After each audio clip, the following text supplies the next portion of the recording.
Assalamualaikum warahmatullahi wabarakatuh. Metodologi penelitian dosen pengampu Dr. Milyasari SPD, MSI. Saya Elsa Sri Patma, NIM 1814070021, jurusan Pendidikan Guru Madrasah Ibtidaiyah, akan membahas tentang laporan penelitian. Mengapa peneliti harus membuat laporan penelitiannya atau skripsi? Peneliti perlu membuat laporan penelitian karena laporan penelitian adalah bukti bahwa sebuah penelitian telah benar-benar dilakukan. Laporan penelitian yang telah dibuat akan dipublikasikan. Semua hasil dari penelitian akan dicantumkan dalam laporan penelitian, sehingga laporan penelitian bermanfaat dalam memecahkan masalah dalam masyarakat.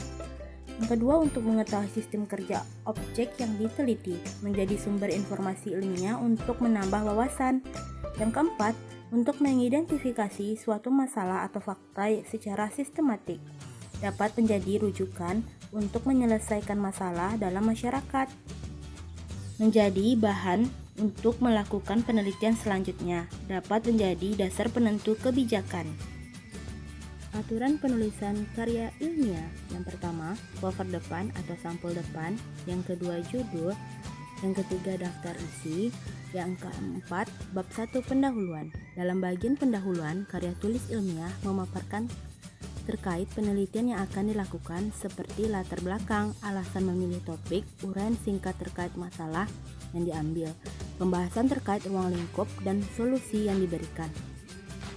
Yang kelima yaitu bab 2, isi atau landasan teori.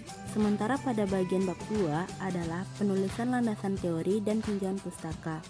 Di sini Anda bisa menuliskan referensi apa saja yang Anda gunakan untuk menunjang penelitian Anda. Landasan teori juga harus ditulis secara terstruktur sesuai dengan tahap pembahasan penelitian. Yang keenam, bab 3 pembahasan atau penyajian hasil penelitian. Dalam bagian inti ini, dalam peneliti karya tulis ilmiah memaparkan penelitian yang dilakukan dengan mengambil studi khusus pada bagian pendahuluan. Dalam bagian inti pembahasan dalam karya tulis ilmiah diuraikan terkait landasan teori yang mendukung penelitian yang dilakukan. Bab 4 penutup. Pada bagian penutup ini memaparkan kesimpulan akhir dari penelitian karya tulis ilmiah yang dilakukan. Apakah penelitian yang dilakukan mampu memberi solusi terhadap permasalahan yang diangkat, ataukah sebagai batu loncatan awal untuk penelitian lanjut pun harus dipaparkan. Lalu, di samping memaparkan kesimpulan yang didapatkan, pada bagian ini juga perlu memberikan penjelasan terkait saran dan harapan ke depannya untuk karya tulis ilmiah tersebut. Daftar pustaka. Daftar pustaka merupakan daftar yang berisi semua buku atau tulisan yang menjadi rujukan dalam melakukan penelitian. Maksudnya, ketika Anda ingin menulis karya ilmiah yang bisa berupa artikel, makalah, atau presentasi, Anda harus membuat daftar pustaka, atau mudahnya itu mencantumkan sumber rujukan penelitian. Jika membuat tulisan ilmiah tapi sumber rujukannya atau daftar pustaka salah atau bahkan tidak ada, maka tulisan ilmiah tersebut dikatakan tidak dapat dipercaya alias hoax. Macam-macam format penulisan penelitian. Yang pertama, format contoh laporan penelitian kuantitatif.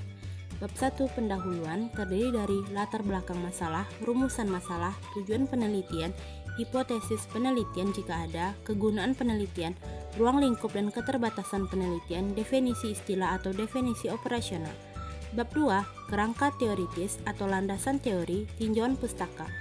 Pada bab 3, metode penelitian terdiri dari rancangan penelitian, populasi dan sampel, instrumen penelitian, pengumpulan data, dan teknik analisis data. Pada bab 4, hasil penelitian terdiri dari deskripsi data dan pengajuan hipotesis. Pada bab 5, pembahasan. Pada bab 6, penutup atau kesimpulan dan saran. Pada bagian akhir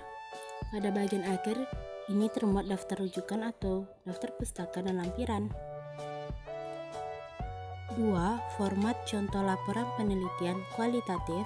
Format pertama, Bab 1 pendahuluan terdiri dari konteks penelitian atau latar belakang.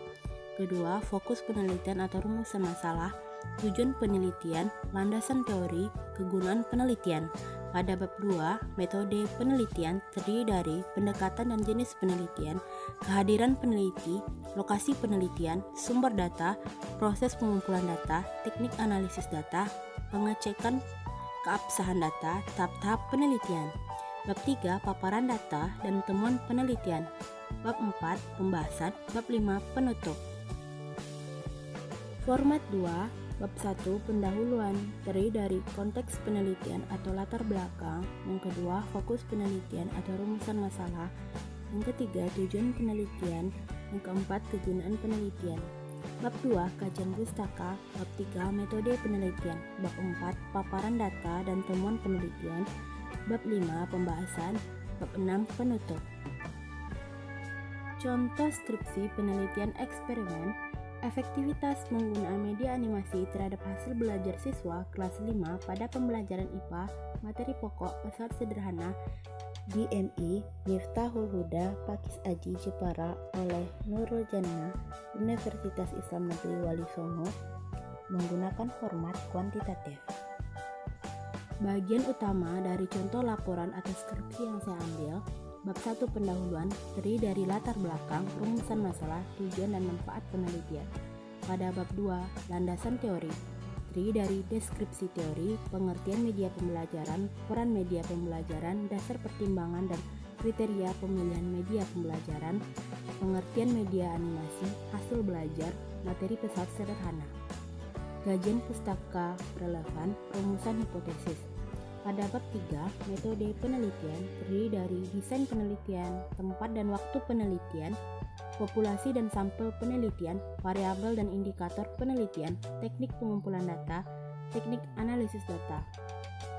Bab 4, deskripsi dan analisis data terdiri dari deskripsi data, analisis data, pembahasan hasil penelitian, keterbatasan penelitian. Pada bab 5, penutup, terdiri dari kesimpulan dan saran. Bahan penunjang pada laporan penelitian atau skripsi yang saya ambil yaitu terdiri dari kata pengantar, daftar isi, daftar lampiran, daftar tabel, daftar gambar, daftar pustaka dan lampiran-lampiran, riwayat hidup.